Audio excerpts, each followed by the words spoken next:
Hello everyone, welcome back to our channel SM classes.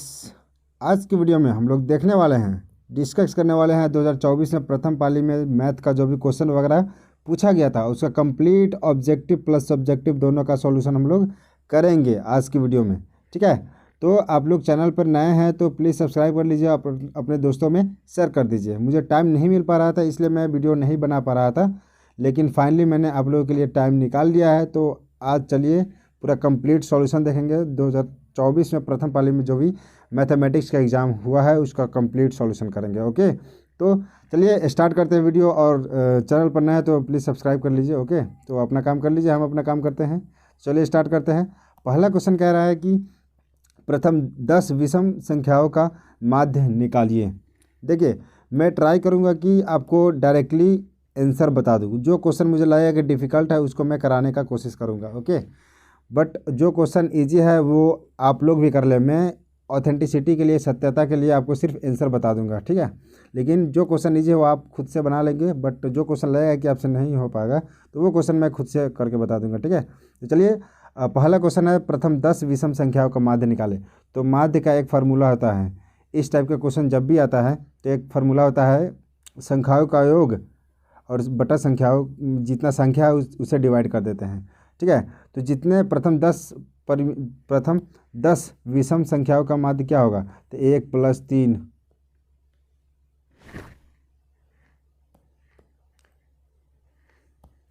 तो प्रथम 10 विषम संख्याओं का माध्य होगा 1 + 3 + 5। इस टाइप से जोड़ते जोड़ते कहाँ तक, 10 तक जाना है और 10 से डिवाइड कर देना है, ठीक है। तो ये सब जोड़ने पर 100 आ जाएगा और 100/110 आंसर आ जाएगा इसका, ठीक है। तो 10 बिल्कुल सही आंसर है, एक का भी। चलिए अगला क्वेश्चन है। अगला क्वेश्चन देखिए कि इतना इतना का माध्यिका ज्ञात कीजिए। तो सबसे पहले इसको बढ़ते क्रम या घटते क्रम में इसको सजा दीजिए, और इसका जब ये काउंट करने पर अगर विषम संख्या आ रहा हो तो उसके लिए फार्मूला होता है 1/2 वहाँ पद। तो n के जगह पे कितना है यहाँ पे, 1 2 3 4 5 6 7 8 9 हो जाएगा यहाँ पे। 9 + 1 10/2 बोले तो 5, पाँचवा पद। तो जो पाँचवा पद होगा वही आंसर होगा इसका। तो 2 का 16 हो जाएगा, मतलब ए ऑप्शन बिल्कुल सही है इसमें, ठीक है। अब अगला क्वेश्चन देखते हैं हम लोग। 3rd नंबर क्वेश्चन में है, इसका बहुलक निकालना था। तो आप लोग इसमें काउंट कर लीजिए कौन ऐसा नंबर है जो बार बार रिपीट कर रहा है अधिकतम बार। तो आप देख लीजिए, बी आंसर होगा इसका। 6 बार बार रिपीट कर रहा है, आई थिंक 1 2 3 4 बार है, ठीक है। तो आप लोग देख के इसको टिक मार लीजिए। नेक्स्ट क्वेश्चन है, इतना इतना का माध्यिका एवं बहुलक दिया हुआ है, तो इसका माध्य क्या होगा। तो एक फार्मूला होता है, बहुलक बराबर 3 गुने माध्यिका माइनस 2 गुने माध्य। तो वहाँ पे वैल्यू पुट कर दीजिए और माध्य का मान निकल जाएगा। तो आप सॉल्व करेंगे तो 4 का ए ऑप्शन बिल्कुल सही है, ठीक है। आप सॉल्व कर लीजिएगा। यदि 5 प्रेक्षण इतना इतना दिया हो और माध्य इतना है तो सबको जोड़ दीजिए, सिमिलरली सबको जोड़ दीजिए और 5 से डिवाइड करके बराबर में 11 कर दीजिए। तो अब इसको सॉल्व करेंगे तो 5 का 7 आंसर आ जाएगा आपका, ठीक है। 5x + 1 है ना, सबको जोड़ दीजिए। 1 2 3 4 5, 5x हो जाएगा और इसको जोड़ दीजिए। 6 6 12 8 20 हो जाएगा और बटे में 5 बराबर 11। इसको सॉल्व कर दीजिए, x का मान 7 आ जाएगा, ठीक है।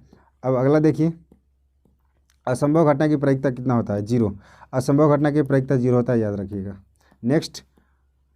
नेक्स्ट है कि प्रायिकता इतना तो इतना। देख, ये ई डैश का मतलब होता है प्रायिकता नहीं होने की प्रायिकता। ये होने की प्रायिकता है, ये नहीं होने की प्रायिकता है। तो दोनों का जोड़ होता है 1, PE + PE डैश बराबर 1 होता है। तो यहाँ पे दे दिया 0.4, तो यहाँ से PE डैश निकल जाएगा 1, ठीक है। तो यहाँ से PE डैश आ जाएगा, PE डैश बराबर 0.6 आ जाएगा। तो बी ऑप्शन बिल्कुल सही है, 7 का बी ऑप्शन बिल्कुल सही है। नेक्स्ट, 2 पासों को फेंकने पर संभव परिणामों की संख्या कितना होगा। तो 36 होगा, 6 6 36। नेक्स्ट क्वेश्चन है कि निम्नलिखित कौन सी संख्या एक घटना की प्रायिकता नहीं हो सकती। देखिए, प्रायिकता का मान हमेशा 0 से 12 या बराबर भी हो सकता है। 0 से बड़ा और 1 से छोटा होना चाहिए। ये प्रायिकता का वैल्यू होता है। प्रायिकता का मान हमेशा 0 और 1 के बीच में होता है। तो देखिए ये बी ऑप्शन नहीं होगा। 0.1 0 और 1 के बीच में, ये भी 0 और 1 के बीच में, ये भी 0 और 1 के बीच में है। ये बी ऑप्शन बिल्कुल नहीं होगा। बी ऑप्शन इसका सही आंसर है। ठीक है, तो बी का 9 का बी आंसर बिल्कुल सही है। ये वाला इसको हटा देते हैं, क्या बोलते हैं, तो आप लोग कन्फ्यूज़ करें देंगे। ठीक है, तो ये 9 का बी ऑप्शन बिल्कुल सही है। अब अगला देखते हैं। 10 में बोल रहा है कि एक पासा को फेंकने पर विषम संख्या नहीं आने की प्रायिकता कितना है। तो इसको सॉल्व कर लीजिए, इसका 1/2 आंसर आ जाएगा। ठीक है, विषम संख्या नहीं आने की प्रायिकता, तो 1 2 3 4 5 6, तो विषम नहीं आएगा तो सम आएगा। विषम नहीं आएगा मतलब सम आएगा। 1 1 2, 1 2 आ गया, 1 2 और 3, तो 3/6 कितना आ जाएगा, 1/2 आ जाएगा। तो बी ऑप्शन बिल्कुल सही है। चलिए अगला देखते हैं। 11 में 11 का बी ऑप्शन बिल्कुल सही है। आप चेक कर लीजिए, इसका 11वां पद निकालना है तो टी एन फार्मूला अप्लाई कर दीजिए। प्रथम पद दे दिया, अंतर दे दिया, अंतर इससे पता निकल जाएगा, तो इसका 11वां पद निकल जाएगा। ईजी है, बी ऑप्शन बिल्कुल सही है यहाँ पे। और एक चीज़ और बता दे रहे हैं यहाँ पे कि ये जो सीरीज जो सेट हम लोग जो सॉल्व कर रहे हैं वो सेट एच है। तो आपका कौन सा सेट है उसके अकॉर्डिंग आप क्वेश्चन को मिलान कर लीजिएगा। ठीक है, क्योंकि अलग अलग सेट में अलग अलग क्वेश्चन नंबर हो सकते हैं। ओके, तो आप अपने हिसाब से इसको सही कर लीजिएगा। क्वेश्चन मिलाकर आप चेक कर लीजिएगा। ओके, ठीक है। चलिए 12 नंबर क्वेश्चन में कह रहा है कि इतना इतना 12 नंबर क्वेश्चन में कह रहा है इतना इतना का पदों की संख्या निकालिए। तो चलिए ए प्रथम पद दे दिया और डी निकाल लीजिए। डी यहाँ पे पता चल जाएगा, और अंतिम पद दे दिया यहाँ पे 8, तो यहाँ से एन की वैल्यू निकाल लीजिए। ठीक है, तो 12 का आप जो सॉल्व करेंगे तो इसका ए ऑप्शन बिल्कुल सही है। ठीक है, तो चलिए आगे बढ़ते हैं। 12 का 12 है, 12 का ए ऑप्शन बिल्कुल सही है। 13 में अब क्या है, 13 में समांतर श्रेणी इतना इतना के प्रथम 50 पदों का योग ज्ञात करें। ठीक है, तो यहाँ पे इसका सॉल्व करेंगे तो बी ऑप्शन बिल्कुल सही है। एस एन यहाँ से निकाल दीजिए, एन की जगह पे 50 दिया हुआ है, तो इसको सॉल्व करके फार्मूला लगा दीजिए। n/2 into 2a + n - 1 into D आ जाएगा डायरेक्टली। ये कौन सा चतुर्थांश में है, तो ये ऑब्वियसली दिख रहा है चतुर्थ में है, चौथा में है। चौथा ये वाला पता है ना, plus plus minus plus minus minus plus minus यहाँ पे। चलिए अगला क्वेश्चन। बिंदु यहाँ के बीच की दूरी, तो दूरी सूत्र लगा दीजिए यहाँ पे। दूरी सूत्र लगाएंगे यहाँ पे तो 15 का 2 ऑप्शन बिल्कुल सही है, 2 आंसर होगा इसका। अगला 16 इतना इतना का कटान बिंदु क्या है, तो -2 3, ए ऑप्शन में है -2 3, यही इसका कटान बिंदु हो जाएगा 16। फिर 17 में देखिए, 17 में इतना इतना के बीच की दूरी ज्ञात करें, तो 17 का आप लोग निकाल लेंगे, 13 आंसर आएगा। ठीक है, दोनों दूरी सूत्र का फार्मूला लगा दिया है, यहाँ पे लगाना है। नेक्स्ट बोल रहा है इसमें से कौन से बिंदु इतना इतना से समदूरस्थ हैं, तो ऑप्शन सी बिल्कुल करेक्ट है। तो आप इसको चेक कर लीजिए, यहाँ पे हमने चेक करा हुआ है ऑलरेडी, तो आप आंसर मिला लीजिए, इसका सी ऑप्शन होगा। ठीक है, अगला एक PQRS एक आयत है जिनका शीर्ष दिया हुआ है, तो आयत का क्षेत्रफल क्या होगा, डी ऑप्शन हमने सॉल्व करा हुआ है। आप चेक कर लीजिए, दूरी सूत्र लगा के आप यहाँ से वर्ग का जो कंडीशन होता है लंबाई चौड़ाई निकाल लीजिए और गुना कर दीजिए, तो 12 ऑप्शन आ जाएगा। मतलब बोले तो डी ऑप्शन आ जाएगा, 12 आंसर है इसका। अगला 20 का, 20 में बोल रहा है इतना इतना इतना इतना क्या त्रिभुज का क्षेत्रफल ज्ञात करें। इसका आप सॉल्व करेंगे 20 का, तो बी ऑप्शन आ जाएगा। आप सॉल्व कर लेंगे, त्रिभुज का जो फार्मूला होता है निर्देशांक वाला, उससे आपको ये निकल जाएगा। ठीक है, तो बी ऑप्शन बिल्कुल सही है इसका। अब 21 नंबर क्वेश्चन में 21 को सॉल्व करेंगे तो इसका ए ऑप्शन बिल्कुल सही है, इसको सॉल्व कर लीजिएगा। वैसे मैंने सॉल्व कर चुका है पूरा, तो जो भी बता रहे हैं पूरा करेक्ट है 110%। तो 21 का ए ऑप्शन बिल्कुल सही है। 22 नंबर क्वेश्चन में इतना इतना कि समीकरण योग क्या है, तो 22 का बी ऑप्शन बिल्कुल सही है, क्योंकि इतना बटा इतना और इतना बटा इतना दोनों बराबर है, तो ये असंगत हैं। A1/A2 बराबर B1/B2 not equal to C1/C2, ये असंगत का कंडीशन होता है। तो आपको डायरेक्टली यहाँ पे फार्मूला बेस्ड है, सी ऑप्शन हो गया। उसका कितना था, हाँ सी बी था, सॉरी बी बी बी। यहाँ पे क्या है, 23 नंबर क्वेश्चन है ना। 23 नंबर में है कि समीकरण इतना इतना के आलेख किस प्रकार का है। तो इसको भी चेक कर लीजिए आप लोग। 23 का जो आएगा वो समांतर आएगा, सरल रेखा, समांतर सरल रेखा। वही कंडीशन होता है जो ऊपर वाला था, A1/A2 बराबर B1/B2 not equal to C1/C2। तो यहाँ से आ जाएगा समांतर सरल रेखा होता है। ठीक है। 24 का समीकरण इतना इतना कितने हल हैं। तो इसको भी सेम वही निकालना है। A1/A2 बराबर A1/A2 निकाली B1/B2 C1/C2। पता चल जाएगा कौन किसके बराबर है। तो वहाँ से आप लोग चेक कर लीजिएगा। 24 का जो आंसर है ए है, केवल एक हल होगा।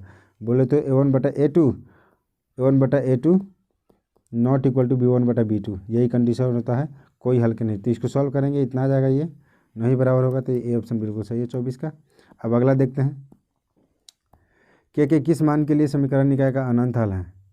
तो आप लोग चेक कर लीजिएगा। 25 का बी ऑप्शन बिल्कुल सही है। ठीक है, इजी क्वेश्चन सब है। अब 26 में आप लोग देख लीजिए ये कौन समांतर श्रेणी में है। तो ये सब नहीं होगा, डी ऑप्शन बिल्कुल सही है इसका। 26 का डी ऑप्शन बिल्कुल सही है। 26 का डी ऑप्शन बिल्कुल सही है। 27 का पी के किस मान के लिए इतने इतने समांतर श्रेणी में है। तो second term minus first term और third term minus second term. बोले तो तीसरा माइनस दूसरा, दूसरा माइनस पहला और तीसरा माइनस दूसरा। इसको कर लीजिए और इसे पी का मान निकाल लीजिए। तो 27 का जो आंसर आएगा वो बी आएगा, 4। ठीक है, 27 का बी ऑप्शन बिल्कुल सही है। नेक्स्ट, इतना इतना के निकाल लीजिए। यहाँ पे ए प्लस 24D माइनस ए प्लस 9D। तो यहाँ से दोनों वैल्यू सॉल्व करके निकालेंगे तो 28 का आपका हो जाएगा 75 आंसर आएगा। बी ऑप्शन बिल्कुल सही है। 28 का बी ऑप्शन बिल्कुल सही है। चलिए नेक्स्ट क्वेश्चन है, समांतर श्रेणी का दूसरा पद इतना है और पांचवा पद इतना है, तो सार्वंतर ज्ञात कीजिए। इसका सॉल्व करके कर लीजिए आप लोग, बहुत इजी क्वेश्चन है ये। 29 का आपका ऑप्शन हो जाएगा बी, 4 आंसर आ जाएगा, सार्वंतर 4 आएगा। ठीक है, तो 29 का डी ऑप्शन बिल्कुल सही है। नेक्स्ट, यदि समांतर श्रेणी इतने तक एनवा पद इतना है तो सार्वंतर क्या होगा। देखिए n इक्वल टू 1 रखिए, एक बार n इक्वल टू 2 रखिए, तो इससे पहला पद और दूसरा पद आ जाएगा। ठीक है, तो दूसरा पद माइनस पहला पद कर दीजिए तो आपका सार्वंतर निकल जाएगा। तो यहाँ से आप निकाल लीजिए। तो इसका जो ऑप्शन होगा वो सी होगा। ठीक है, हाँ, तो 30 का जो ऑप्शन होगा वह होगा सी। तो आप लोग चेक कर लेंगे एक बार। मैंने सॉल्व करा है, 2 ही आया था। तो 30 का सी ऑप्शन बिल्कुल सही है। अब 31 में इतना इतना का मान क्या होगा। तो ये वाला और ये वाला सीधा 1 हो जाएगा, ये वाला सीधा 1 हो जाएगा। 10 30 का मान होता है 1/√3। तो सी ऑप्शन बिल्कुल सही है। 31 का सी ऑप्शन बिल्कुल सही है। अब आ जाइए 32 में। 32 इतना इतना का मान कितना होगा। तो 32 का जो आंसर होगा वो होगा बी। बोले तो 0 आ जाएगा डायरेक्टली। ठीक है, दोनों सेम सेम आ जाएगा तो 0 आ जाएगा इसका। 33 का आप लोग इसको सॉल्व कर लीजिए तो ये सी आ जाएगा इसका ऑप्शन। ठीक है, ये कट कुट जाएगा, ऊपर में 1 बच जाएगा, इसके 1 आ जाएगा। तो 33 भी हो गया। अब 34 देखिए, 34 भी इजी है। यहाँ से अल्फ़ा का मान निकाल लीजिए। ये 10 30 का मान होता है तो अल्फ़ा इक्वल टू 30। तो ये हो जाएगा 10 alpha plus beta equal to 60 degree आ जाएगा। 10 60 का मान होता है। तो ऐसे अल्फ़ा का मान 30 है, तो यहाँ से अब बीटा 10 बीटा भी आ जाएगा आपको, सी ऑप्शन आ जाएगा। बीटा का मान भी 60 डिग्री 30 डिग्री होगा, बीटा भी 30 डिग्री एंगल होगा। आप लोग सॉल्व कर लेंगे यहाँ से। तो सी ऑप्शन बिल्कुल सही है 34 का। 34 का हो गया। और 35 का जो होगा वो बी होगा। हमने सॉल्व करा है ऑलरेडी, आप लोग चेक कर लीजिए। पाई का मतलब 180 डिग्री होता है। ठीक है, तो यहाँ से 180 है, तो ये बोले तो 45 डिग्री है। साइन 45 डिग्री, कॉस 45 डिग्री, 1/√2 सीधा 2 आंसर आ जाएगा इसका कट के। तो 35 का बी ऑप्शन बिल्कुल सही है। नेक्स्ट, इतना इतना का मान इतना, तो ए स्क्वायर बी स्क्वायर का मान कितना होगा 36 का। तो 36 का सी ऑप्शन बिल्कुल सही है, हमने सॉल्व करा हुआ है। तो 36 का सी ऑप्शन बिल्कुल सही है। ठीक है, नेक्स्ट, इसको सॉल्व करना है तो दोनों तरफ स्क्वायर कर दीजिए। इसको दोनों तरफ स्क्वायर, इसको दोनों तरफ स्क्वायर, दोनों को जोड़ दीजिए तो आंसर आ जाएगा इतना। 37 का डी ऑप्शन है। आप लोग देख लीजिए, क्षेत्रफलों का अनुपात दिया हुआ है तो उनकी त्रिज्याओं का अनुपात x/y ही रह जाएगा। ठीक है, तो आप लोग निकाल लीजिए इसको। 37 का डी ऑप्शन बिल्कुल सही है। 38 में देखिए वृत्त का क्षेत्रफल इतना है तो व्यास का मान क्या होगा, तो 38 का बी ऑप्शन 14 आएगा इसका आंसर। आप लोग सॉल्व कर लीजिए, मैंने सॉल्व करके ऑलरेडी देख चुका है, तो जो भी आंसर बता रहे हैं पूरा करेक्टली है, करेक्टली एकदम करेक्टली है 110%। तो आप इसको मिला लीजिए। 39 का जो आंसर होगा इतना इतना का जो निकालेंगे तो वो बी आंसर आ जाएगा 39 का। 39 का बी ऑप्शन बिल्कुल सही है। अब एक बार आप लोग देख लीजिएगा बना के, बट मैंने तो बनाया है, इतना ही आंसर आया 440। ठीक है, फिर 40 का देखिए, एक वृत्त का क्षेत्रफल और वर्ग का क्षेत्रफल बराबर है तो परिमिति का अनुपात कितना होगा 40 का।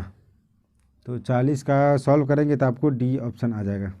ठीक है, क्योंकि वृत्त का क्षेत्रफल बोला है, तो मान लीजिए ए भुजा है तो वृत्त का क्षेत्रफल बराबर हो जाएगा वर्ग का क्षेत्रफल। मान लीजिए ये वर्ग का क्षेत्रफल और वृत्त का क्षेत्रफल पाई आर स्क्वायर, कोई दिक्कत, तो यहाँ से ए स्क्वायर बटा आर स्क्वायर कितना आ जाएगा पाई, तो यहाँ से ए बटा आर कितना आ जाएगा रूट पाई बटा में 1। और उसके बोला है परिमितियों का अनुपात, तो इसका परिमिति कितना होता है 2 पाई आर वृत्त का, और इसका होता है 4 ए, 4 भुजा हो जाएगा, तो आर बटा ए कितना दिया हुआ है रूट पाई अपॉन 2, तो 1/2 कैंसिल हो जाएगा, रूट 2 अनुपात पाई आंसर आ जाएगा, रूट पाई अनुपात 2। तो डी ऑप्शन बिल्कुल सही है। ठीक है, तो 41, अब 41 को देखिए,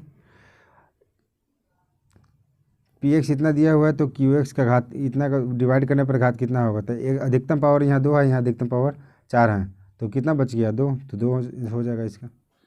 डिवाइड करेंगे, पावर हमेशा जुटता है, तो यहाँ पे पावर 2 है, यहाँ पे डिवाइड करेंगे तो घट जाएगा, तो 4 में से 2 गया 2, तो 41 का बी ए ऑप्शन बिल्कुल सही है।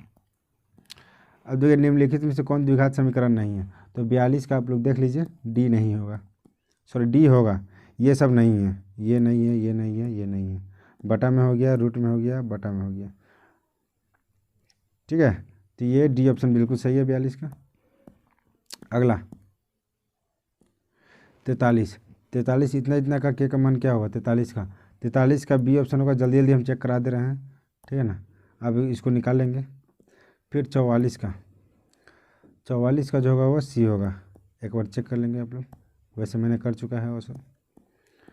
45 का जो होगा वो बी होगा, 45 का बी। फिर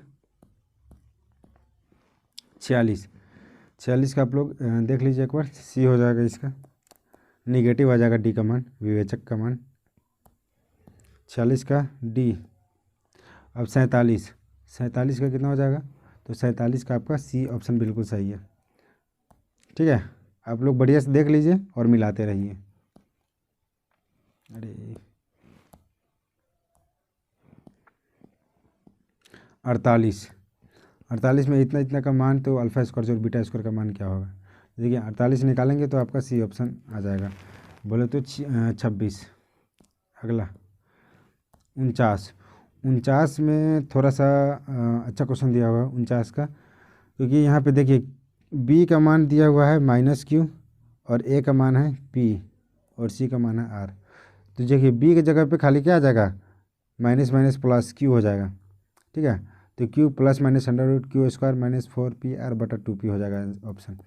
बाकी बात ये सब गलत है, गलत गलत गलत, तो ए ऑप्शन बिल्कुल सही है 49 का। ठीक है, 49 का ये ऑप्शन बिल्कुल सही है।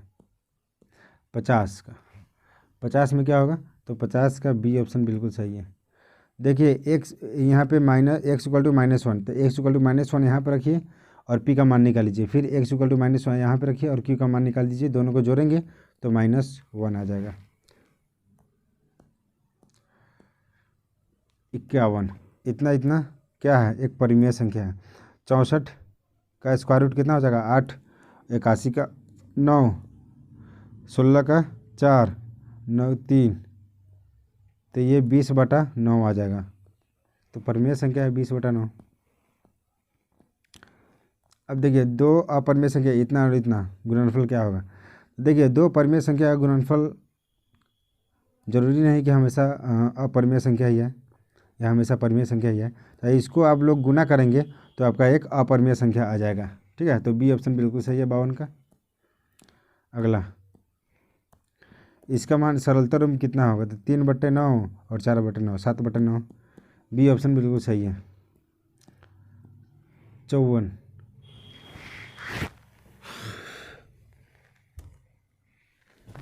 54 का आप लोग देख लीजिए एक बार। 54 का, तो 54 का आप लोग सॉल्व करेंगे तो ए ऑप्शन बिल्कुल सही है। 54 का ए ऑप्शन बिल्कुल सही है, तो 4 आ जाएगा। इसका गुणनखंड करें और 2 3 13 आएगा, उसका पावर दोनों पावर को जोड़ दीजिए तो ये आपका मान आ जाएगा, तो 4 हो जाएगा। 55, इतना इतना गुणनफल क्या होगा? तो 55 का डायरेक्टली ये अपरिमेय संख्या आ जाएगा। 15 दहिया 150, रूट 150 क्या हो जाएगा? अपरिमेय संख्या है। इतना इतना का मान क्या होगा? देखिए 56 का, 56 का सी ऑप्शन है, यहाँ पे सी होगा। ठीक है, अब लोग देख लीजिए क्योंकि यहाँ पे 1005 है और पॉइंट हटाएंगे तो यहाँ से 1000 हो जाएगा। इसका ये कर दीजिए, गुणनखंड कर दिए तो इतना आ जाएगा। तो 56 का सी हो गया। फिर 57, 57 का आप लोग देख लीजिए, मौसा दे दिया लौसा दे दिया, तो दोनों संख्या का गुणनफल क्या होगा? तो गुना कर दीजिए, 25 बचे 25 बचे 125। ये ऑप्शन बिल्कुल सही है।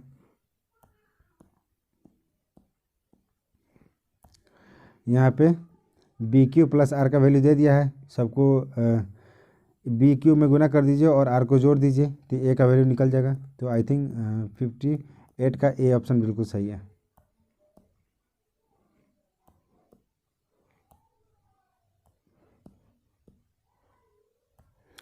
यदि क्यू एक धनात्मक पूर्णांक है तो निम्नलिखित में से कौन सा धनात्मक विषम पूर्णांक होगा? ए ऑप्शन बिल्कुल सही है। क्यू की जगह पे अगर कोई 1 2 3 अगर कोई धनात्मक पूर्णांक डालते हैं तो हमेशा एक सम संख्या मिलेगा, लेकिन यहाँ पे विषम संख्या मिलेगा ए ऑप्शन में, तो ए ऑप्शन बिल्कुल सही है।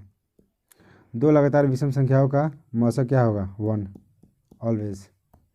तो 60 का बी ऑप्शन बिल्कुल सही है। अब 61, तो 61 में देखिए इतना इतना के बिंदु इतना इतना जोड़ने वाली रेखाखंड का मध्य बिंदु का निर्देशांक कितना होगा? तो मध्य बिंदु का निर्देशांक निकाल दीजिए, ये रहा, और फार्मूला x की जगह पे a/2 रख दीजिए और a का वैल्यू यहाँ से निकल जाएगा। तो a का वैल्यू आप लोग निकालेंगे तो a आ जाएगा, बोले तो 8 -8। तो 61 का ए ऑप्शन बिल्कुल सही है। अब देखिए, 3 बिंदु अगर एक रैखिक हो तो अगर 3 बिंदु अगर एक ही लाइन पर आ जाए, एक ही लाइन में आ जाए, अरे बन जा, 3 बिंदु एक ही लाइन पे आ जाए तो क्या होगा? त्रिभुज बनेगा? नहीं ना बनेगा, तो क्षेत्रफल कितना हो जाएगा? 0। इतना इतना इतना इतना हो तो केंद्रक का निर्देशांक, तो केंद्रक का निर्देशांक जानते हैं हम लोग, x = x1 + x2 + x3/3, y = y1 + y2 + y3/3। तो यहाँ से वैल्यू पुट करके आप लोग निकाल लीजिएगा, तो 63 का जो आंसर आएगा वो डी आएगा। ठीक है, तो इसका डी ऑप्शन बिल्कुल सही है। नेक्स्ट 64, यदि इतना इतना इतना तो इतना इतना इतना इतना, देखिए इसको बनाने की कोशिश करते हैं। देखिए मान लीजिए एक त्रिभुज है और इसका क्या है? अर्धक है बी ए सी का, तो ई मान लीजिए ए है, ई बी है, ई सी है और ई डी है। तो बी ए सी का अर्धक क्या है? ए डी है।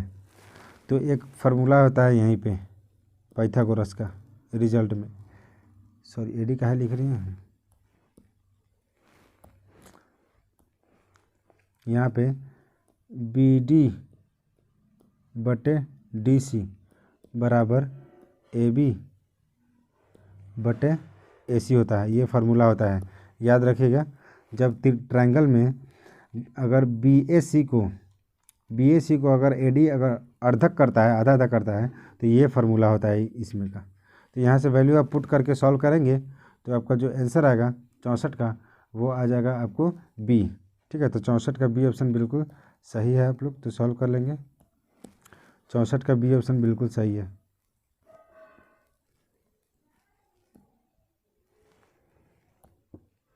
तो 64 का बी ऑप्शन बिल्कुल सही है, आप लोग सॉल्व कर लेंगे।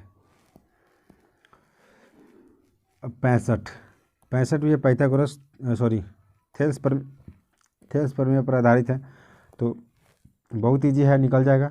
65 का डी ऑप्शन बिल्कुल सही है। 65 का डी बिल्कुल सही ऑप्शन है। नेक्स्ट 66 का हो जाएगा यदि दो समरूप त्रिभुजों के संगत भुजा इतना है तो उनके परिमापों का अनुपात। तो किसी दो समरूप त्रिभुज में परिमापों का अनुपात वही होता है जो उसके संगत भुजाओं का अनुपात होता है, तो 5:6 ही आंसर होगा इसका। तो 66 का बी ऑप्शन बिल्कुल सही है। अब इसको इतना दिया हुआ है तो इसको सॉल्व कर लीजिए, 90 डिग्री आ जाएगा। ठीक है, ई दोनों का स्क्वायर कितना हो जाएगा 144 और 6 36, और इसका स्क्वायर इसके बराबर आ जाएगा, तो सी कितना हो जाएगा, बी कितना हो जाएगा 90 डिग्री हो जाएगा। तो 67 का सी ऑप्शन बिल्कुल सही है। 67 का सी बिल्कुल सही है। नेक्स्ट अब 68 तो 68 का आप लोग सॉल्व कर लीजिए। यहाँ पे सी आ जाएगा। देखिए एक समबाहु त्रिभुज ये एक भुजा दिया हुआ है और दूसरी भुजा इतना है, तो क्षेत्रफलों का अनुपात क्या हो जाएगा उसके वर्गों के अनुपात, क्योंकि समबाहु त्रिभुज हमेशा एक समरूप त्रिभुज होता है। ठीक है, एक समबाहु त्रिभुज हमेशा एक समरूप त्रिभुज होता है। तो दो समरूप त्रिभुजों के क्षेत्रफलों का अनुपात उनकी संगत भुजाओं के वर्गों के अनुपात के बराबर होता है। तो संगत भुजा कितना 12/6 आ जाएगा, तो 6 से कट जाएगा 2, तो 2 का स्क्वायर करेंगे तो 4/1 आ जाएगा। तो 4:1 सी ऑप्शन बिल्कुल सही है। नेक्स्ट अब 69 का जो ऑप्शन होगा वह डी हो जाएगा। आप लोग सॉल्व कर लेंगे सेम उसी प्रकार है जो अभी बताए हैं। ठीक है, वही तरीका है बनाने का, तो मैंने बना चुका है ऑलरेडी। तो आप लोग डी ऑप्शन है इसका सही है, मिला लीजिए आप लोग।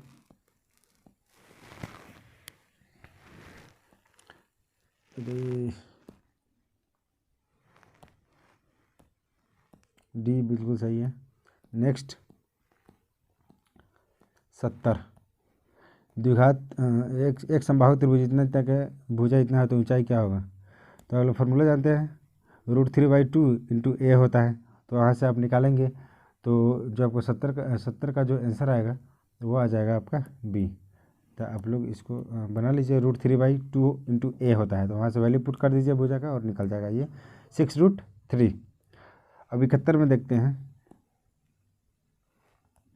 71 में किसी वृत्त की दो समांतर रेखाओं के बीच की दूरी 10 है तो उनकी त्रिज्या क्या होगा। इसका आधा हो जाएगा, एक वृत्त है इसके समांतर एक है, ये पूरा दिया हुआ है, बीच की दूरी 10 है, तो इसका त्रिज्या क्या हो जाएगा, इसका आधा हो जाएगा, तो 5 हो जाएगा।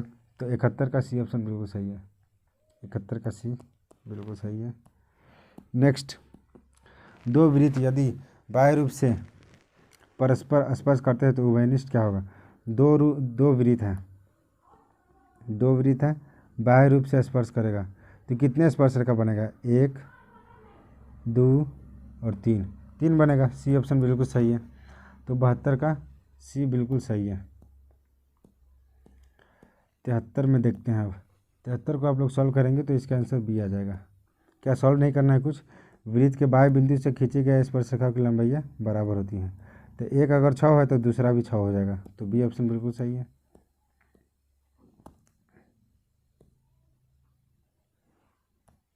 अब देखिए 74 में है कि 3 सेंटीमीटर त्रिज्या खींचिएगा जो कि होता है। आप लोग इसको सॉल्व कर लीजिएगा। एक वृत्त है उसका त्रिज्या दे दिया है और वह 60 डिग्री के कोण पर झुका हुआ था, ये 30 हो जाएगा, 30 30 60। तो यहाँ से आप सॉल्व कर लेंगे तो आपका जो आंसर आएगा 74 का वो आ जाएगा सी। ठीक है, तो 3√3 इसका आंसर आ जाएगा, बिल्कुल सही है ये 3√3। तो 74 का भी हो गया सी। अब देखते हैं 75 को सॉल्व करेंगे, इजी है, थीटा का मान यहाँ से निकालेंगे तो बी आ जाएगा आपका सी। बी ऑप्शन बिल्कुल सही है। नेक्स्ट 76 का जो आंसर आ जाएगा वो आ जाएगा बी। आप इसको सॉल्व कर लीजिए। ठीक है, ए प्लस बी का मान क्या होगा। देखिए एक 90 डिग्री है, ठीक है, एक कोण दे दिया सी 90 डिग्री, तो दूसरा कितना बचेगा, 90 ही ना बचेगा जी। दोनों कोणों का योग 90 होगा ना। मान लीजिए ये सी है अकेले 90, तो त्रिभुज के तीनों कोणों का योग से 80 डिग्री, तो ये अकेले 90 है तो ये दोनों का जोड़ के 90 होगा, तो ए प्लस बी कितना हो जाएगा 90 डिग्री, और साइन 90 कितना होता है 1 होता है, तो इसीलिए बी ऑप्शन बिल्कुल सही है। 77 का जो आंसर होगा वो डी होगा। सॉल्व कर लीजिए, इतना 1 और ये 2, तो 1 और 2 3 हो जाएगा। फार्मूला होता है ये डायरेक्टली।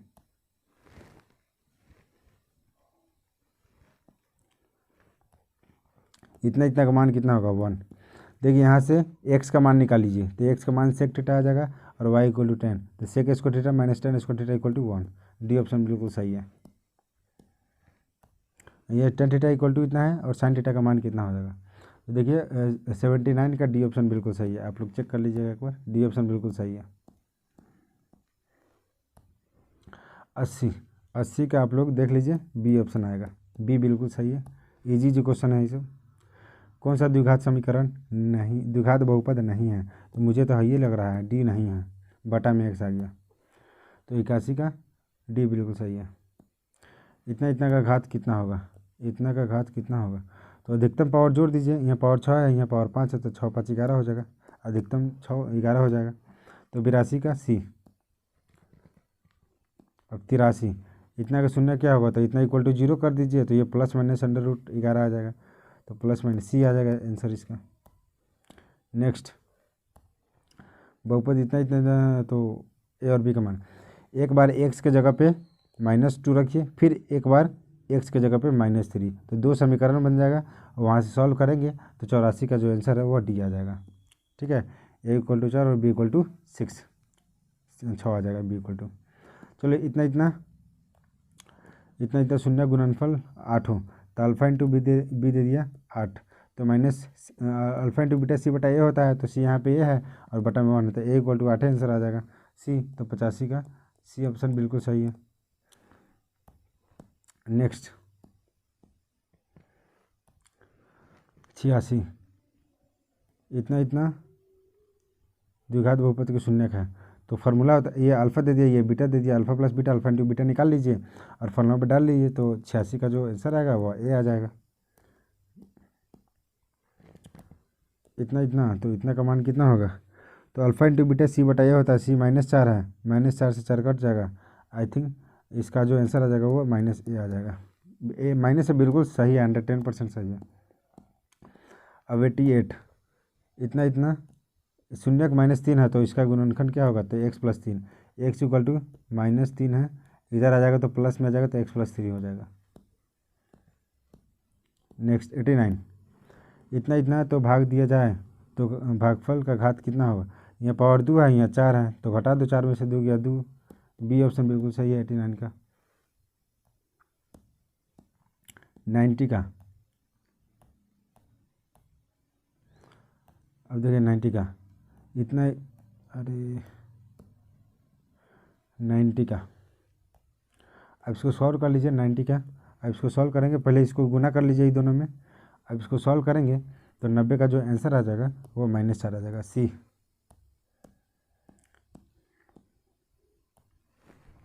91 का जो आंसर होगा वो घनाभ का पार्श्व पृष्ठ क्षेत्रफल होता है।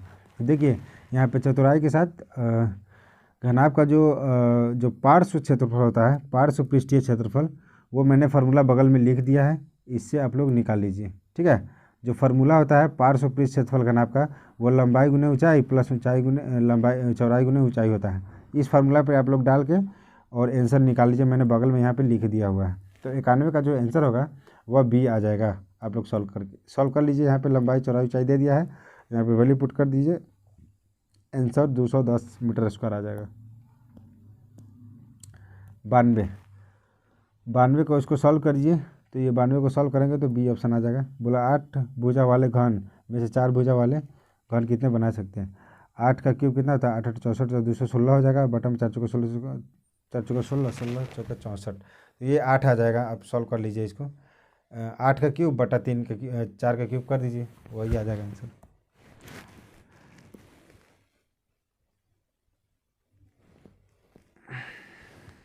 नाइन्टी थ्री, अगर 3 घन जिनके किनारे इतना इतना हो तो पिघला कर एक घन बनाया जाता है, तो इनका पार्श्व पृष्ठ क्षेत्रफल।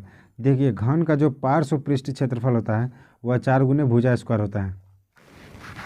ठीक है, तो यहाँ पे 3 अलग अलग घन दिया हुआ है, तो तीन अलग अलग घन दिया हुआ है। ठीक है, और इसको पिघला कर एक बड़ा घन बनाया जाता है, तो मान लीजिए पहला का ये एक आयतन, तीनों को पिघला के एक बड़ा आयतन घन बनाया जाता है जिसका भुजा ए है। ये तीनों का आयतन जोड़ दीजिए यहाँ पे, ठीक है। मान लीजिए ये घन है, छोटा छोटा 3 गो घन है, ऐसे मान लीजिए समथिंग, इसको पिघला कर एक बड़ा घन बनाया जाता है, तो इसका साइज बड़ा हो जाएगा ना जी। मान लीजिए इतना आ जाएगा, तो इसका जो पार्श्व क्षेत्रफल कितना होगा, तो यहाँ से जो इसका भुजा निकलेगा ए का मान यहाँ पे पुट करके निकाल दीजिए। तो आप इसको सॉल्व करेंगे 93 का, तो आपका बी ऑप्शन आ जाएगा 144, ठीक है।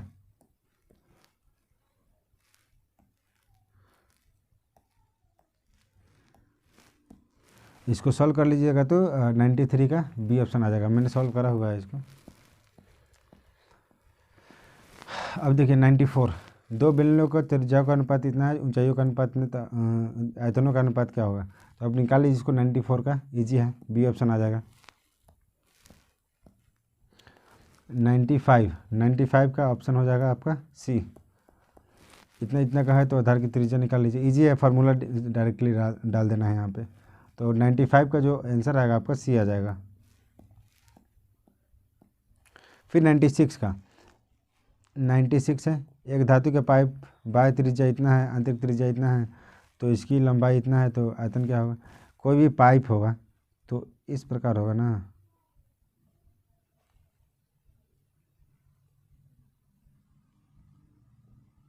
पाइप ऐसा ही ना होगा, एक अंदर की तरफ से उसका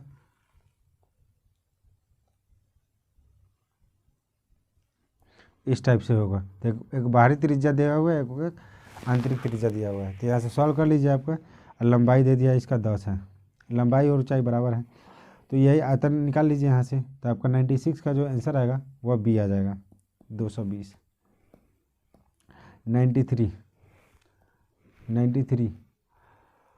97 में क्या करा है, एक शंकु के आधार की त्रिज्या इतना है, त्रिज्या की ऊंचाई इतना, तो शंकु का वक्र क्षेत्रफल क्या होता है, तो पाई आर एल होता है। सीधा जन्मों जन्मांतर से हम लोग फॉर्मूला याद करते आ रहे हैं, तो ये बी ऑप्शन बिल्कुल सही है 93 का। 98 है, व्यास इतना दे दिया है, तो गोले का कुल क्षेत्रफल कितना होगा, तो आप लोग निकाल लीजिए, डायरेक्टली फार्मूला है यहाँ पे। पाई का वैल्यू पाई का वैल्यू यहाँ पे नहीं रखिएगा, पाई में आंसर दिया हुआ है। तो 98 को सॉल्व करेंगे तो ए ऑप्शन आ जाएगा बिल्कुल सही, ठीक है। अब 99 में क्या है, तो शंकु का आयतन इतना दिया हुआ है, तो आधार की त्रिज्या इतना है, तो ऊंचाई ज्ञात करें। 99 भी लगभग फार्मूला बेस्ड है, अब इसको सॉल्व कर लीजिए। 99 का जो आंसर आएगा वह बी आएगा, ठीक है। अब अगला लास्ट 100 नंबर क्वेश्चन पे आ गए हम लोग। देखिए गोला की त्रिज्या इतना है, गोला की त्रिज्या तो आयतन कितना होगा, तो 100 का पहले आंसर बता दे रहे हैं, 32 पाई आर स्क्वायर बटा क्यू 3 हो जाएगा। यहाँ से पहले आर था त्रिज्या, मान लिया पहले गोले का आयतन आर था, अब कितना हो गया है 2r। पहले इसका आयतन कितना होता था 4 पाई आर क्यू, अब यहाँ पे हो जाएगा 4/3 पाई, और आर के जगह पे 2r का क्यू, तो यहाँ पे 2 का क्यू 8 आ जाएगा, और 8 चौके 32, तो 32 बटा pi R square pi R Q और बटा में 3 आ जाएगा। तो ये ऑप्शन बिल्कुल सही है। तो आई होप यह आपको ऑब्जेक्टिव टोटली आपको समझ में आया होगा, ठीक है। अब देखिए हम लोग आगे सब्जेक्टिव में देखते हैं। सब्जेक्टिव मैंने करा हुआ है बहुत अच्छे से। आपको एक चीज़ और दिखा देते हैं, जो भी मैंने क्वेश्चन आपको बताया है वो आप देख सकते हैं कि हमने इसको ऑलरेडी पहले मैंने अच्छे से इसको देखिए, ये सब क्वेश्चन को मैंने सॉल्व करा हुआ था पहले, उसके बाद आप लोगों को बता रहे हैं। ऐसा नहीं कि क्वेश्चन कहीं से आंसर इधर उधर से लेके आपको बता रहे हैं, प्रॉपर हमने सॉल्व करा है इसको, और टाइम दिया है तब जाके इसको आंसर तैयार करना पड़ा है।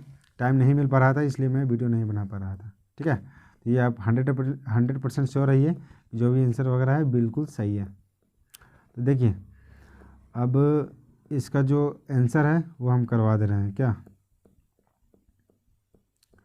आपके पास आंसर है प्रथम पाली का, तो आप क्या करें कि सामने लेकर बैठें, ठीक है, क्योंकि ऑब्जेक्टिव का मैं सिर्फ सॉल्यूशन दिखाऊंगा, आगे क्वेश्चन मैं नहीं दिखाऊंगा आपको, ठीक है। तो क्वेश्चन एक बार अपने सामने रखें या फिर स्क्रीनशॉट ले लें, स्क्रीनशॉट ले लेंगे फिर भी इसमें अच्छा ही रहेगा। देख लीजिए क्वेश्चन एक बार और स्क्रीनशॉट ले लीजिए।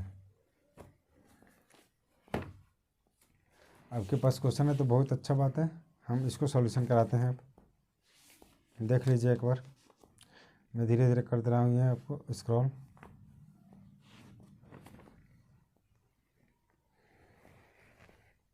स्क्रॉल कर दे रहा हूँ, इसको देख लीजिए आप लोग। क्वेश्चन वगैरह को स्टॉप करके स्क्रीनशॉट ले लीजिए।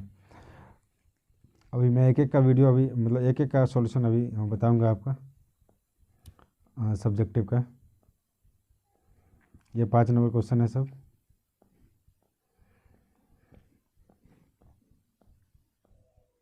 पाँच नंबर क्वेश्चन, 5 नंबर। अब देखिए अभी ये सब आ गया। अब आते हैं सब्जेक्टिव क्वेश्चन पे, ठीक है। तो अब देखिए पहला जो क्वेश्चन है, आई होप कि आपके पास ये क्वेश्चन है, और मेरे पास जो सेट है वह है एच सेट है का है, सेट कोड मेरा एच है। तो आपके पास जो भी सेट कोड है उसके अकॉर्डिंग आप लोग सामने रखिए। क्वेश्चन में पहला क्वेश्चन है मेरे पास, जो यूक्लिड विभाजन एल्गोरिथम का प्रयोग कर 252 और 594 का मशक ज्ञात करें। तो यहाँ पे 2 नंबर दिया हुआ है, 594 और 252 का मशक ज्ञात करना है विभाजन एल्गोरिथम का प्रयोग कर, ठीक है। तो यहाँ से कुछ नहीं है, इसको ये तो आता ही है, आपको आता ही होगा। तो इसको डिवाइड कर लीजिए। यहाँ से जिस भाजक से कट जाता है वही मेरा क्या होता है, आंसर होता है, भाजक होता है, वही भाजक मेरा एचसीएफ होता है। तो हम लोग जानते हैं। इसको ये आप कर लीजिए प्रोसेस, यहाँ पे करा हुआ है बगल में। यूक्लिड विभाजन एल्गोरिथम जानते हैं, भाज्य बराबर भाजक गुने भागफल जोड़ शेष। तो पहला स्टेप में क्या किए हैं, पहला स्टेप में है भाज्य बराबर भाजक गुने भागफल और जोड़ में शेष है। तो यहाँ पे शेषफल 0 नहीं हुआ है, 90 आ गया शेष, इसीलिए लिखेंगे कि शेषफल नॉट इक्वल टू 0। फिर आगे बढ़ेंगे, जब तक शेषफल 0 नहीं हो जाए तब तक हम लोग आगे बढ़ते रहेंगे। तो यहाँ पे भी वही काम किए हैं, इसको देख लीजिए एक बार। यहाँ पे भी शेषफल 0 नहीं आया है। फिर अगला स्टेप में भी शेषफल 0 नहीं आया है। चौथा स्टेप में आया है, चौथा स्टेप में शेषफल क्या हुआ है, 0 हो गया है। तो यहाँ पे शेषफल 0 हो गया, और जिस भाजक से कटता है लास्ट में वही आपका एचसीएफ होता है। तो भाजक 18 है, तो शेष आपका मौसम भी यही हो जाएगा 18। नेक्स्ट क्वेश्चन है आपका इसका माध्य निकालना है। तो ये टेबल दिया हुआ है, टेबल में सिर्फ ये दिया हुआ है, चर दिया हुआ है और बारंबारता दिया हुआ है। हमने अलग से एक्स एफ निकाला है। ये दोनों गुना करके लिख दीजिए, इधर इधर गुना करके, इतना इतना गुना इतना, ये आ गया। और सबको नीचे जोड़ के लिख दिए, जोड़ के नीचे लिख दीजिए। और फार्मूला जानते हैं हम कि जो माध्य का फार्मूला होता है सिग्मा एक्स बटा सिग्मा एफ। वैल्यू पुट कर दीजिए, यहाँ पर रख दिए, वैल्यू रख दिए, यहाँ पे आ जाएगा 8.05, ठीक है। अब अगला क्वेश्चन है मेरे पास 3 नंबर क्वेश्चन में है कि एक वृत्त की त्रिज्या 6 सेंटीमीटर है, वृत्त के उस जीवा की लंबाई ज्ञात करें जो वृत्त के केंद्र से 4 सेंटीमीटर की दूरी पर है। तो वृत्त का एक त्रिज्या हो गया और एक जीवा है जो केंद्र से 4 सेंटीमीटर की दूरी पर है। तो ये पूरे जीवा की लंबाई निकालना है। तो यहाँ पे मान लिया कि वो क्या है, जीवा का केंद्र है, मतलब ये वृत्त का केंद्र है, यहाँ पे दिया हुआ है। हम जानते हैं कि वृत्त के केंद्र से जीवा पर लंब खींची जाए तो वह 90 डिग्री का कोण बनाती है। तो यहाँ पे 90 डिग्री का कोण बना, तो यहाँ पे पाइथागोरस अप्लाई कर सकते हैं। तो पाइथागोरस अप्लाई करके यहाँ से AC का वैल्यू निकाल लीजिए। अरे AC पाइथागोरस अप्लाई करके यहाँ से पहले क्या करें, AC का वैल्यू निकालें। यहाँ पे AC का वैल्यू निकाल के उसके बाद 2 से गुना कर देंगे तो आपका टोटल जीवा निकल जाएगा। तो यहाँ से AC निकाल लिए, ठीक है। एक बार देख लीजिए, अरे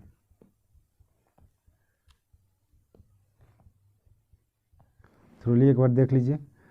ट्रायंगल इतना इतना में यूज करके यहाँ पे पाइथागोरस अप्लाई करके यहाँ पे AC निकाल लिए, फिर जीवा में 2 से ये AC में 2 से गुना करके ये मेरा जीवा निकल गया। फिर अगला क्वेश्चन है दिया गया है कि के किस मान के लिए समीकरण इतना इतना का कोई हल नहीं होगा। तो देखिए ये समीकरण दिया हुआ है, पूछा के किस मान के लिए समीकरण निकाय का कोई हल नहीं है। तो यहाँ पे दिया गया है क्या कि दिए गए समीकरण निकाय का कोई हल नहीं है। तो यहाँ पे तो कोई हल नहीं के लिए हम लोग का जो कंडीशन जानते हैं वो ये होता है। यहाँ से के का सब वैल्यू पुट कर दीजिए, A1 A2 B1 B2 C1 C2 का। यहाँ से इस दोनों को बराबर कर देंगे, क्योंकि बोला है के किस मान के लिए, तो ये दोनों को बराबर कर देंगे। यहाँ से के का मान निकल जाएगा, ठीक है। यहाँ से के का मान पूरा टोटली निकल जाएगा। अब नेक्स्ट क्वेश्चन है 5 number, 4 tan square 45 degree plus cos square 30 degree minus sine square 60 degree. तो यहाँ से वैल्यू पुट करके सॉल्व कर दीजिए, इजीली बन जाएगा ये डायरेक्टली। तो 4 आंसर आ जाएगा। 6 नंबर में क्या कह रहा है, दिया गया इतना इतना इतना, तो इसको सॉल्व कर लीजिए। सॉल्व करके देख लीजिए आप लोग। सॉल्व करके यहाँ पे द्विघात समीकरण में आ गया, यहाँ पे द्विघात सूत्र अप्लाई कर दिए। द्विघात सूत्र से ये आपका आ गया, तो एक्स का जो वैल्यू आया इतना आ गया, ठीक है, इतना। अब नेक्स्ट क्वेश्चन है 7 नंबर क्वेश्चन कि त्रिभुज ए बी सी एक समबाहु त्रिभुज है जिसमें A B equal to A C equal to 13 centimetre. यदि शीर्ष ए से बी सी पर लंब डाले गए लंब की लंबाई 5 सेंटीमीटर हो तो बी सी की लंबाई ज्ञात करें। बी सी पर क्या है, लंब है, और ये दे दिया और ये दे दिया 13 सेंटीमीटर। तो ये क्या बन गया, चूँकि ए बी सी एक क्या है, एक समद्विबाहु त्रिभुज है, तो दो को भुजा बराबर है, और ए डी दिया हुआ है 5 सेंटीमीटर। तो यहाँ पे पाइथागोरस अप्लाई कर सकते हैं करके ट्रायंगल से यहाँ से बी डी का मान निकालिए यहाँ पे 12 सेंटीमीटर, ठीक है। और देखिए यहाँ पे क्वेश्चन में इसमें 2 राइट एंगल ट्रायंगल बन रहा है, 2 राइट एंगल ट्रायंगल बन रहा है, बोले तो 2 समकोण त्रिभुज। तो एक बार यहाँ पे समकोण त्रिभुज पाइथागोरस लगा सकते हैं, एक बार यहाँ पे लगा सकते हैं, ठीक है। तो पहले से लगाकर बी डी का मान निकाल लिया हम लोग 12 सेंटीमीटर। फिर दूसरे त्रिभुज में यहाँ से निकाल लेंगे डी सी, ठीक है। तो 12 सेंटीमीटर ये भी आ गया। और दोनों बी सी इक्वल टू हम लोग लिख सकते हैं, बी सी इक्वल टू हम लोग लिख सकते हैं B D plus C D लिख सकते हैं, बिल्कुल लिख सकते हैं। दोनों का वैल्यू यहाँ पर रख के सॉल्व कर दिए, 12 सेंटीमीटर आ गया। यही निकालना था हमको।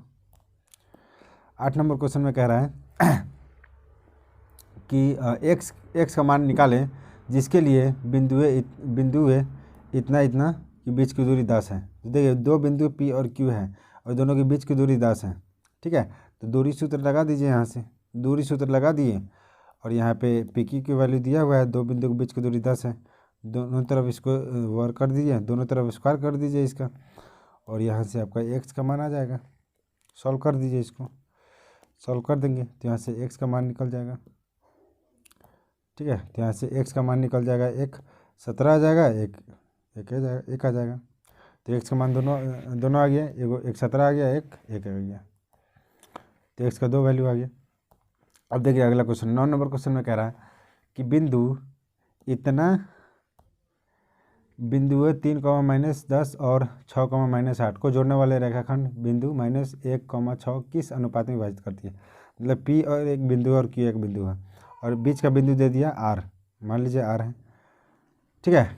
ये हमने मान लिया PQ R है।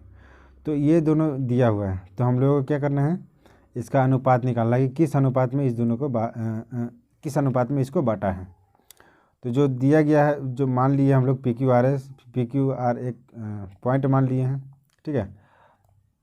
अब देखिए यहाँ पे बिंदु R रेखा PQ को मान लेते हैं कि इस अनुपात में M1 अनुपात M2 में अंतःविभाजित करता है, ठीक है। तो यहाँ से विभाजन सूत्र लगा सकते हैं। विभाजन सूत्र लगा के यहाँ पे वैल्यू पुट कर दिए, वैल्यू पुट करके यहाँ से M1 M2 का अनुपात निकाल लिए, तो यहाँ पे 2:7 आ गया। इजी है, बहुत इजी। अब नेक्स्ट है 10 नंबर क्वेश्चन में, ये तीनों बिंदु दे दिया है। 10 नंबर क्वेश्चन में है कि त्रिभुज का क्षेत्रफल निकालना है और तीनों का शीर्ष दिया हुआ है, ठीक है। तो यहाँ से फार्मूला अप्लाई कर दीजिए, ठीक है, और इसको सॉल्व कर दीजिए। आंसर आपका -1 आ जाएगा। तो क्षेत्रफल का भी माइनस नहीं होता है, इसलिए इसका 1 स्क्वायर यूनिट हो जाएगा आंसर। अगला 11 नंबर क्वेश्चन में है, ये गिवन है, ये क्वेश्चन में दिया हुआ है 11 नंबर, तो इसका मान निकालना है। तो इसको सॉल्व कर दीजिए फार्मूला लगा के। यहाँ पे गिवन है कॉस 39 को लिख सकते हैं cos 90 - 51, क्योंकि 90 में से 51 घटेगा तो इतना ही बचेगा। तो इसको सॉल्व कर दीजिए, सॉल्व कर दिए तो 2 आ जाएगा आंसर इसका। इससे पूरा 2 आंसर आ जाएगा, कोई दिक्कत, नो प्रॉब्लम। फिर इतना इक्वल टू इतना सिद्ध करना है 12 नंबर क्वेश्चन में, इतना इक्वल टू इतना प्रूफ करना है, सिद्ध करना है, ठीक है। तो LHS ले लिए हम लोगों ने, LHS ले लिए, LHS को सॉल्व कर दिए। A² - B² A + B × A - B, ये 1 हो जाता है, इतना का मान 1 होता है, तो ये 1 हो गया। यहाँ पे सेक स्क्वायर का वैल्यू हम लोग जानते हैं 1 + tan स्क्वायर थीटा होता है। तो यहाँ से दोनों को ये आ गया RHS, यही सॉल्व करना था। अतः LHS = RHS। अगला क्वेश्चन है 13 नंबर में, यह गिवन है, दिया हुआ है तो विवेचक निकालना है, सॉरी इसका प्रकृति निकालना है। 13 नंबर क्वेश्चन में है प्रकृति दिया हुआ है, प्रकृति निकालना है। तो डी निकालेंगे। डी बोले तो विवेचक, विवेचक का जो मान, विवेचक का जो फॉर्मूला होता है b² - 4ac बटा b² 4ac होता है -4ac। यहाँ वैल्यू पुट कर दीजिए।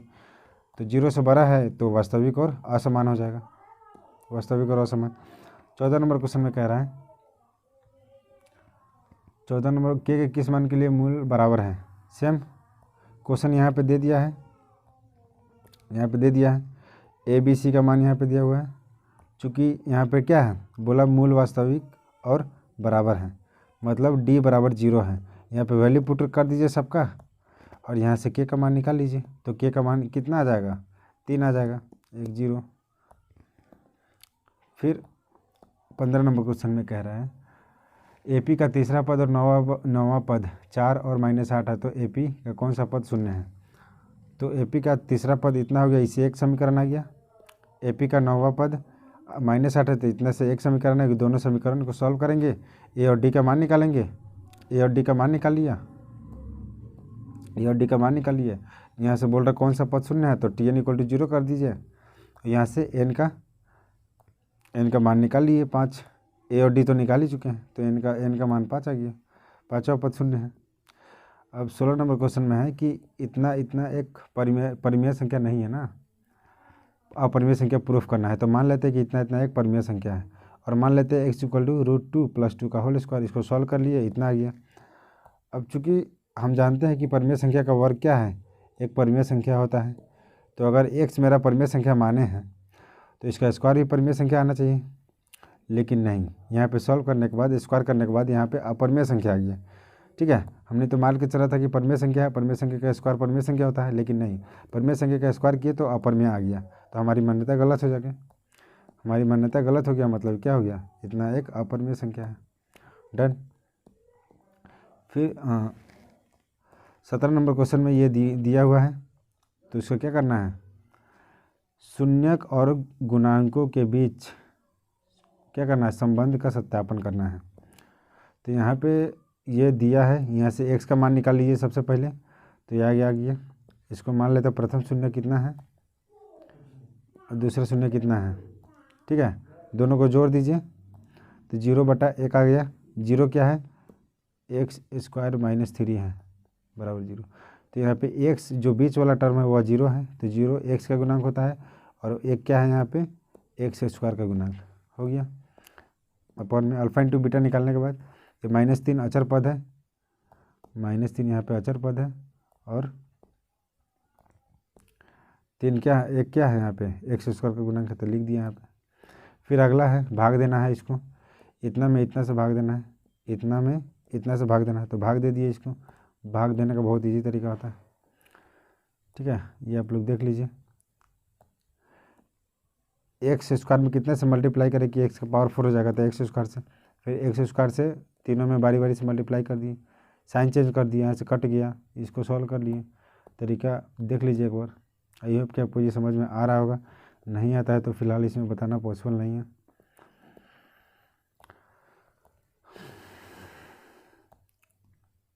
भाग, यदि आपको भाग नहीं आता तो मैंने ऑलरेडी इस पर वीडियो बना चुका है, तो आप जाकर देख लीजिए वहाँ पे। अब 19 नंबर क्वेश्चन में है, 19 में यदि AP का इतना पदों का योग इतना है तो 10 पदों, 10वां पद, सॉरी प्रथम पद 10 हो तो 20वां पद ज्ञात करें। अच्छा,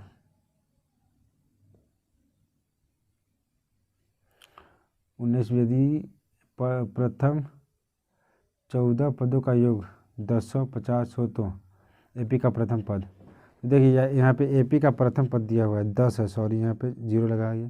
तो AP का प्रथम पद A = 10 है और शून्य, इस सब का योग जो दिया हुआ है, योग AP का योग है 1050 है। यहाँ से फार्मूला अप्लाई कर दिए, फार्मूला अप्लाई करने के बाद यहाँ से क्या आ गया, मेरा D का जो मान है वो आ गया, D का मान आ गया। ठीक है, और A पता ही है तो यहाँ से 20वां पद आसानी से निकल जाएगा। ठीक है, 200 आ जाएगा 20वां पद। फिर अगला 20 नंबर क्वेश्चन में है एपी का 22वां पद का योग ज्ञात करें यदि सार्वंतर इतना है और 22वां पद 49 है। सार्वंतर दे दिए यहाँ पे 7 और 22वां पद 149। तो यहाँ से क्या निकल जाएगा आपका, ए का मान निकल जाएगा। डी दे दिया, ए नहीं पता है, तो यहाँ से ए का मान निकल गया। ए का मान निकल गया तो 22वां पद आसानी से निकल जाएगा। ए डी पता चल गया तो यहाँ से फार्मूला अप्लाई कर दिया डायरेक्ट, यहाँ से आ जाएगा 1661 आंसर। एपी का 22 पदों का योग 1661 है। अब अगला क्वेश्चन है 21 में, समबाहु त्रिभुज की भुजा इतना है तो उसकी शीर्षलंब की लंबाई कितना होगा। तो माना कि क्या है, माना कि त्रिभुजाबी से एक समबाहु त्रिभुज है जिसमें एडी एक ऊंचाई है। तो ये समबाहु त्रिभुज का तीनों भुजा क्या होता है, बराबर होता है। अब एक लंब से लंब डालेंगे तो यहाँ पे क्या होगा, ये दोनों आधा आधा में बटेगा तो ये a/2 हो जाएगा। ये दोनों बराबर हो जाए, तीनों बराबर है भुजा, समबाहु त्रिभुज है। BD और DC बराबर हो जाएगा, दोनों आधा आधा में बढ़ जाएगा। देन पाइथागोरस यहाँ पे लगा देंगे, 90 डिग्री बन रहा है तो पाइथागोरस यहाँ पे लगाएंगे तो इजीली आपका AD का मान शीर्षलंब का लंबाई निकल जाएगा। ठीक है, यहाँ से लगा दीजिए क्या चीज़, पाइथागोरस, आसानी से पाइथागोरस लगाएंगे यहाँ से तो AD का जो मान है वो √3/2 ये आ जाएगा। यही निकालना था हमको। नेक्स्ट 22 नंबर क्वेश्चन में, 22 नंबर क्वेश्चन में प्रथम जो शून्यक है ना, मान लीजिए कोई शून्यक कुछ भी है, शून्यक मान लीजिए PQLMR कुछ भी मान लीजिए, हमने मान लिया प्रथम शून्यक L है तो दूसरा शून्यक उसका क्या है, ऋणात्मक है। तो पहला शून्यक N है तो दूसरा उसका ऋणात्मक है तो -L हो जाएगा। ठीक है, और यहाँ पे द्विघात बहुपद दिया हुआ है, ये रहा। तो अल्फ़ा प्लस बीटा का मान जानते, अल्फ़ा प्लस बीटा दोनों का शून्यक है तो जोड़ दिए हैं और एक फार्मूला है तो फार्मूला अप्लाई कर दिए यहाँ पे। तो यहाँ से ए का वैल्यू 0 आ गया और उस बहुपद में पुट कर देंगे, वो उस बहुपद में ए का मान रख देंगे तो मेरा बहुपद निकल जाएगा। तो बहुपद ये हो गया। ठीक है, अब अगला 23 में कह रहा है कि 2 अंकों वाली संख्या का अंकों का जोड़। माना कि देखिए प्रथम अंक मान लेते हैं x और दूसरा अंक मान लेते हैं y, तो संख्या कितना हो जाएगा, x + 10y। इकाई अंक प्लस दहाई अंक जोड़ देंगे तो संख्या निकल जाएगा।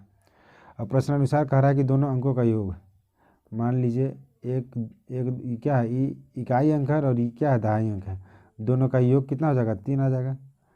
देखिए उसी प्रकार यहाँ पे दोनों अंकों का योग दिया हुआ है x + y = 9। ठीक है,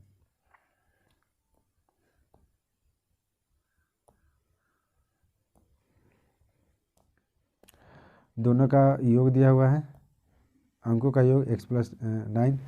यदि संख्या मेरा क्या है, x + 10y, संख्या में 9 जोड़ दिया जाए तो संख्या के अंक पलट जाते हैं।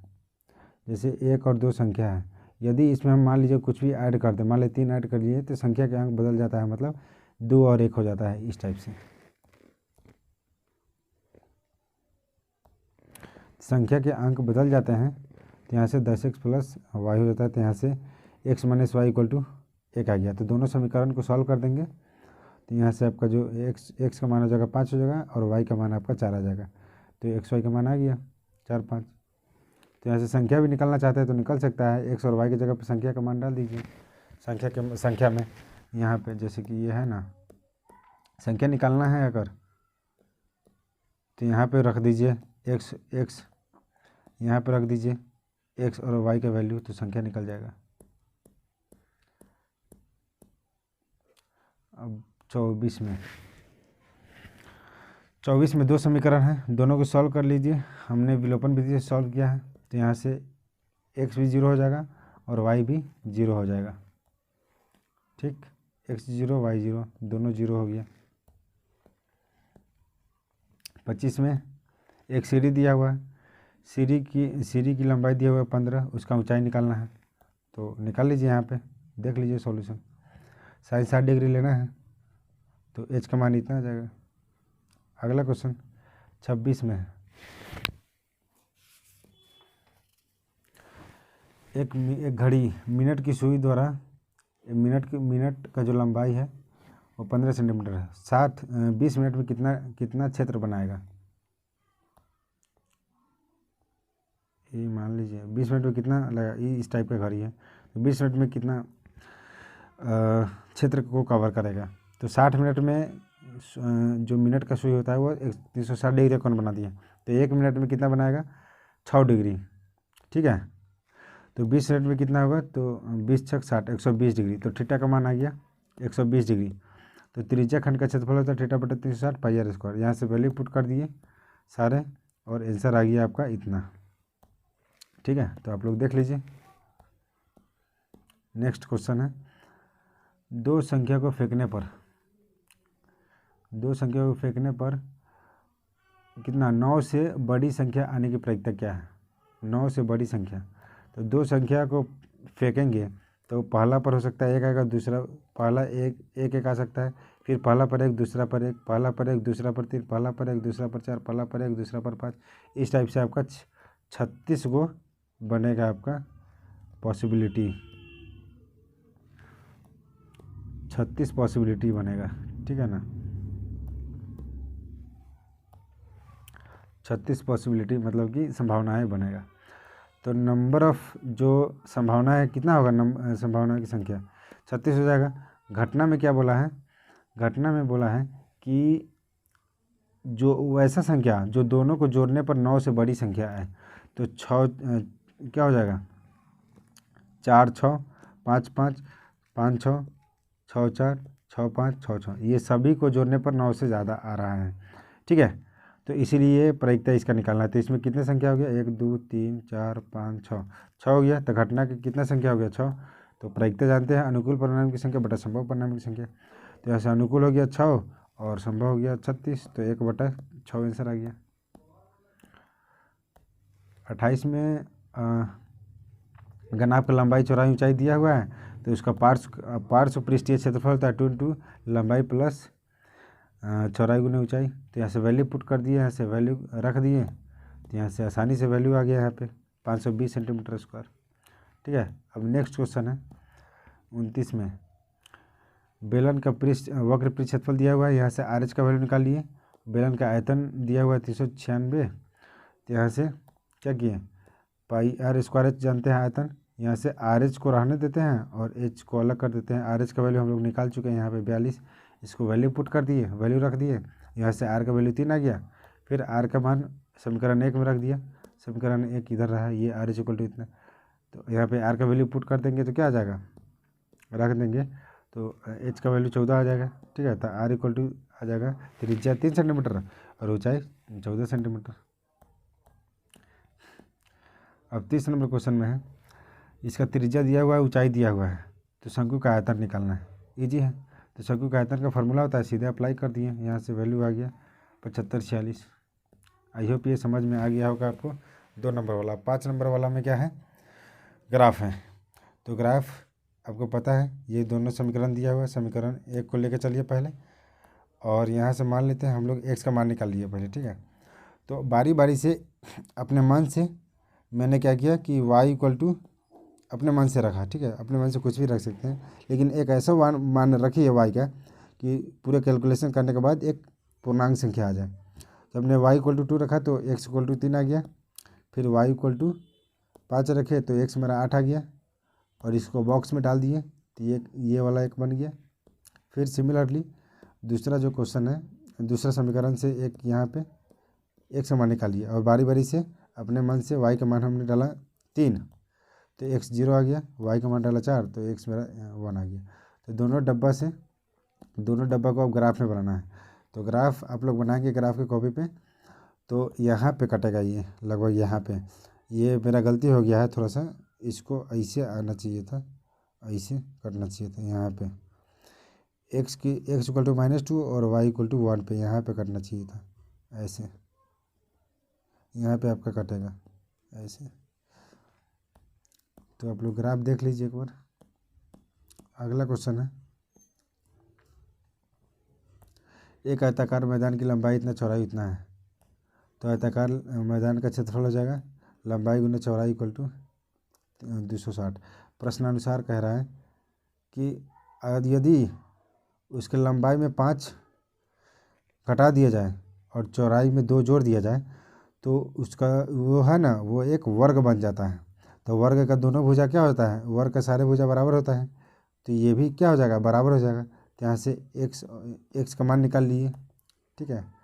और एक्स का मान निकाल के यहाँ पे समीकरण 1 में रख दिए, समीकरण 1 में रख दिए यहाँ पे, ठीक है। यहाँ पे रख दिए समीकरण 1 में। तो यहाँ से क्या आ जाएगा मेरा, y का 2 वैल्यू आ जाएगा यहाँ पे वैल्यू पुट कर दिए, यहाँ पे रख दिए वैल्यू, सॉल्व कर दिए। यहाँ से y का 13 और -20 आ गया। तो यहाँ पे लंबाई या चौड़ाई कभी निगेटिव नहीं हो सकता, इसलिए y का मान क्या हो जाएगा, y का मान यहाँ पे 13 हो जाएगा। और y का मान समीकरण 2 में रख देंगे। तो मेरा क्या आ जाएगा, x का मान आ जाएगा, x का मान आ गया 20, ऐसे लंबाई 20 चौड़ाई 13 आ जाएगा। अगला ये वाला क्वेश्चन सिद्ध करना है, इजी है सिद्ध करना। तो LHS लेके चलेंगे।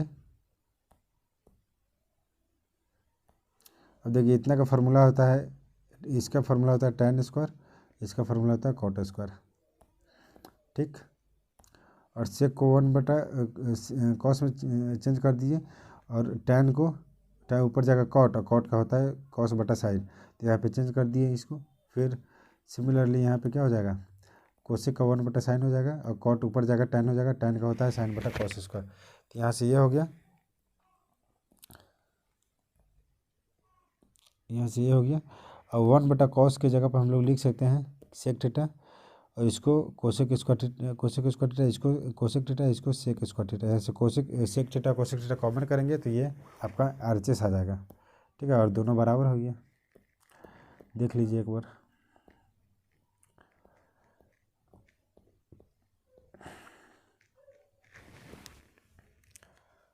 अब 35 नंबर में कह रहा है, 35 में दिया गया है व्यास 7 मीटर वाला 20 मीटर गहरा एक कुआं खोदा जाता है। खोदने से निकाली हुई मिट्टी समान रूप से फैलाकर 20 मीटर गुणे 14 मीटर वाला एक चबूतरा बनाया, तो चबूतरे की ऊंचाई ज्ञात करें।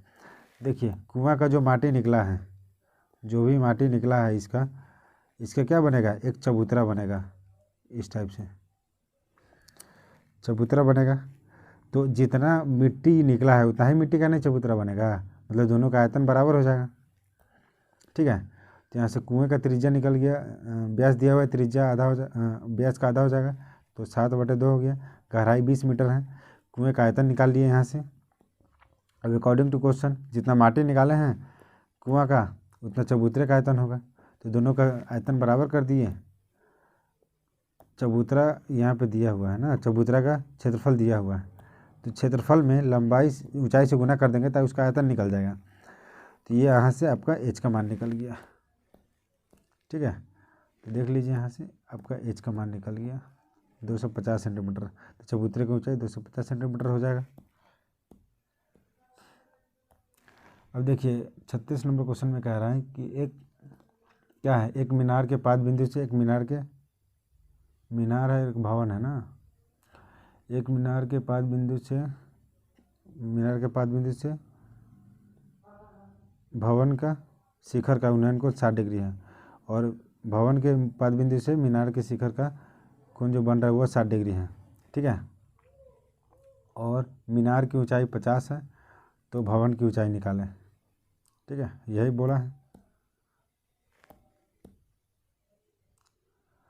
तो निकाल लीजिए यहाँ से। तो मान लिए कि माना कि ए बी क्या है, ए बी एक भवन है की ऊंचाई है तथा सी डी मीनार की ऊंचाई है। तो B C equal to X मान लेते हैं, no problem. A B C में देखिए ट्रायंगल ए बी सी में साइन 60 हमको क्या निकालना है, एच का मान निकालना है।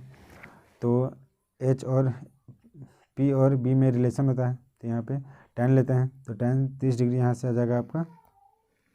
ए बी का मान एच है और बी सी का मान एक्स है, तो यहाँ से एक्स को इक्वल टू आ जाएगा h√3, इसको समीकरण 1 मान लिए। फिर अब डी सी बी में देखिए, डी सी बी में, ठीक है, डी सी बी में एक ट्रायंगल बन रहा है। तो यहाँ से डी सी बी में क्या करेंगे, tan 60 ले लेंगे, यहाँ से आपका वैल्यू निकल जाएगा किसका, एक्स का, और एक्स का वैल्यू ऊपर निकाले हैं h√3, यहाँ 3h आ जाएगा 50/3। यहाँ से h का मान निकल गया, यही निकालना था, ठीक है। अगला ये क्या है, कंस्ट्रक्शन है, तो आप लोग देख लीजिए एक बार। कंस्ट्रक्शन ऐसे बनाए हैं तो बनाए होंगे तो सही होगा, नहीं तो गलत होगा। और लास्ट में बहुलक है, तो बहुलक ये दिया हुआ है, ठीक है। तो बहुलक निकालने का तरीका क्या होता है? सर्वाधिक बारंबारता 155 वाला वर्ग अंतराल कौन है? तो सर्वाधिक बारंबारता यहाँ पे अधिक बारंबारता किसका है? 155 का। और इसके सामने वाला जो वर्ग अंतराल होता है वही क्या होता है? बहुलक वर्ग होता है। वही मेरा क्या होता है? बहुलक वर्ग होता है। बहुलक वर्ग हो गया मेरा इतना 90 से 100। तो बहुलक वर्ग का जो निम्न सीमा है उसको एल बोलते हैं, और जो मेरा 155 के जो पहले वाला होगा ना वो मेरा F0 हो जाएगा, 155 हो जाएगा मेरा F1, और उसके बाद वाला F2 हो जाता है। तो यहाँ से मान निकालिए। और एच क्या होता है? तो निम्न सीमा और उच्च सीमा का अंतर होता है, तो 5 है यहाँ का अंतर। बहुलक बराबर फार्मूला डाल दिए यहाँ पे, वैल्यू सॉल्व कर दिए, यहाँ से सब सॉल्व करके ये आ गया, और आंसर आ गया 58.समथिंग। तो ये रहा आपका